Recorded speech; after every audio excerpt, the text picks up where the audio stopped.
Assalamualaikum warahmatullahi wabarakatuh. Perkenalkan, saya Ayu Azaria MP, peserta mata kuliah pencemaran perairan dengan NIM L02118138.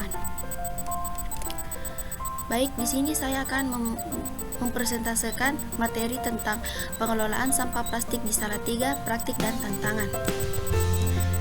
Pendahuluan, plastik masih sering digunakan dalam kehidupan sehari-hari masyarakat di Indonesia. Selain bahannya yang tidak mahal, plastik tidak mudah lapuk, ringan, dan anti karat. Walaupun demikian, tumpukan sampah plastik dapat mengganggu lingkungan karena ia bersifat non-biodegradabel. Sifat tersebut menjadikannya penyumbang limbah terbesar yang menyebabkan kerusakan lingkungan.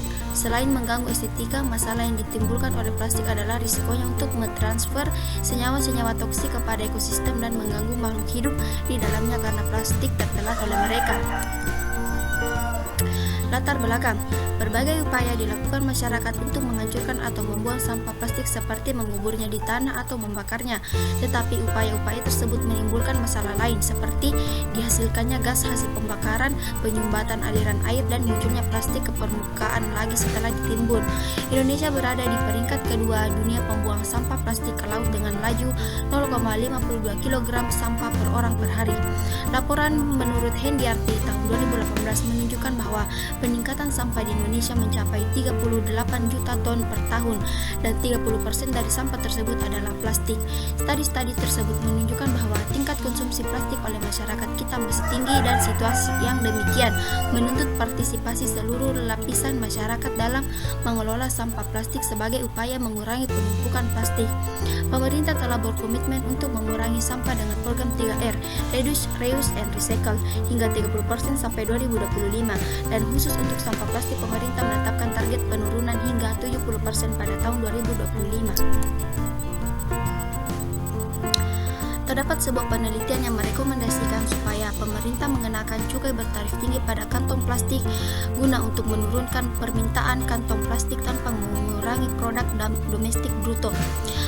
Pemerintah pun telah berusaha membangun green behavior masyarakat dengan menerapkan kebijakan kantong plastik berbayar saat konsumen berbelanja di gerai-gerai perbelanjaan. Sayangnya, selain hanya diterapkan pada retail modern, kebijakan ini belum dapat mendorong masyarakat untuk sepenuhnya beralih dari penggunaan kantong plastik.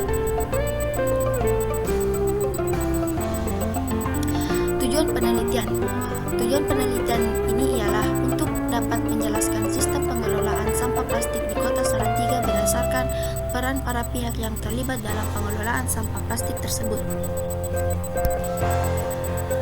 Metode yang digunakan dalam penelitian ini adalah metode kualitatif. Metode tersebut digunakan karena subjek penelitian merupakan pemangku kepentingan yang terlibat dalam pengelolaan sampah sehingga menuntut informasi yang mendalam. Perilaku manusia akan mudah dipahami jika kita memperhatikan makna dan tujuan mereka dalam melakukan tindakan atau aktivitas. Meskipun demikian, karena penelitian ini merupakan studi kasus, maka kesimpulan penelitian ini tidak akan digunakan untuk kepentingan generalisasi. Hasil penelitian ini terdiri dari 4. Yang pertama ialah gambaran masalah persampahan di Salatiga. Komposisi sampah yang ada di Kota Salatiga selama 3 tahun terakhir disajikan pada tabel yang berada di samping pada tabel 1. Data tersebut menunjukkan bahwa sampah plastik menempati persentase tertinggi kedua setelah sampah organik. Ini mengindikasikan bahwa penduduk Kota Salatiga masih mengkonsumsi plastik meskipun konsumsinya pada tahun 2016 sedikit menurun dibandingkan 2 tahun sebelumnya. Yang kedua, mengapa menggunakan plastik? Hasil studi ini menunjukkan bahwa kantong plastik paling berisiko menjadi sampah karena mudah didapatkan dan murah. Perkakas atau perabotan plastik meskipun mudah diperoleh tidak langsung dibuang karena akan digunakan terlebih dahulu selama jangka waktu tertentu dan setelah rusak baru dibuang. Meskipun ada pengguna yang menggunakan kantong plastik beberapa kali sebelum dibuang, tetapi ada juga yang masih cenderung menggunakan kantong plastik hanya sekali pakai. Selain itu, para pengguna berpendapat bahwa mereka menggunakan kantong plastik karena belum ada barang penggantinya. Di Indonesia, plastik biodegradable atau bioplastik sudah ada. Plastik ini dibuat dari pati singkong dan dapat terurai dalam waktu 3-6 bulan, tetapi harganya lebih mahal ketimbang plastik pada umumnya. Yang ketiga, alur pengolahan sampah plastik. Alur pengolahan sampah plastik ini, tahap pertama pengolahan sampah plastik dimulai dari rumah tangga yang merupakan penghasil sampah. Umumnya masyarakat masih membuang sampah tanpa memisahkan sampah dapur dari plastik, kaleng, dan kaca. Berdasarkan pengamatan dan hasil wawancara, sampah-sampah rumah tangga biasanya dikumpulkan oleh pengangkut sampah keliling yang akan membawanya ke tempat pembuangan sementara. Di TPS dan TPA, sampah akan dipilah oleh pemulung yang akan menjualnya kepada pengepul. Dan yang keempat ialah peran pengolah sampah plastik. Para pengolah sampah plastik dalam hal ini merupakan sektor informal dan sektor informal yang terdiri atas pemulung yang terdiri atas pemulung yang dimana pemulung ini mengambil sampah setiap 2 hari sekali dari 65 rumah, tetapi sampah-sampah tersebut tidak selalu dibuang ke TPS. Dan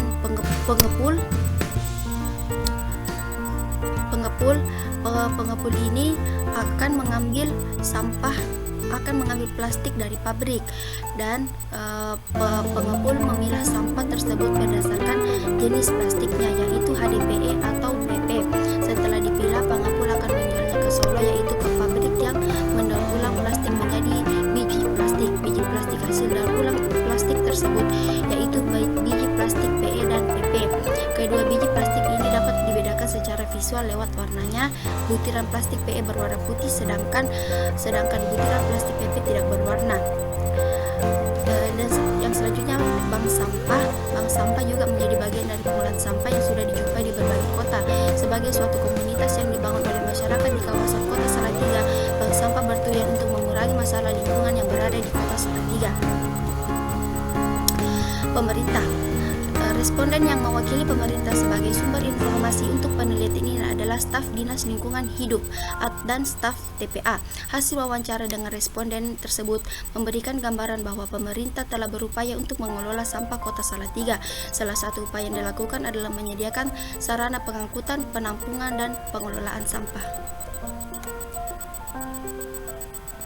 Pembahasan. Studi ini menunjukkan bahwa sampah kota Salatiga didominasi oleh sampah organik dengan persentase sekitar 70%, plastik sekitar 20%, dan sisanya adalah kardus, kertas, kain, kayu, dan sebagainya. Jika dibandingkan dengan Cina yang juga berkonsumsi plastik, sampah organik di kota-kota di Cina sedikitnya mencapai 44% dan maksimum 73,70%. Sedangkan sampah plastik berada dalam rentang yang lebar antara 3% hingga 19,98%.